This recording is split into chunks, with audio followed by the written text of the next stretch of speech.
Yun mga boss, kamusta kayo dyan? May dumating na naman tayong Mission Impossible sa Barbero boss. Boss Sing, anong nangyari sa buhok mo? Parang wifi sa probinsya. Mahina na nga, hindi pa naaabot. Grabe, parang love life mo rin. Matagal nang walang direksyon. Pero bakit ngayon lang magpapagupit? Ah, si Crush pala. Aba, lakas maka-MMK. Alam mo pre, minsan lang talaga. Isang gupit lang ang pagitan ng hi at hi, gwapo ka pala. Kaya dito sa Barbero Boss The Pogi Generator, hindi kami basta gupit. Di kami barbero lang. Kami ang Pogi Consultant mo. Gupit na may laban to, para sa puso, para sa forma. At syempre, para hindi ka napagtawanan sa tropa pics.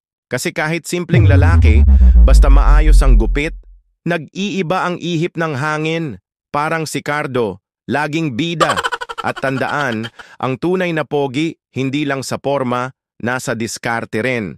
Kaya kung gusto mong mapansin, wag puro reply ng scene kay crush, magpagupit ka muna, gupit muna, forma mamaya, puso, kung papalarin, Barbero Boss, ang Pogi Generator, pabook ka na boss.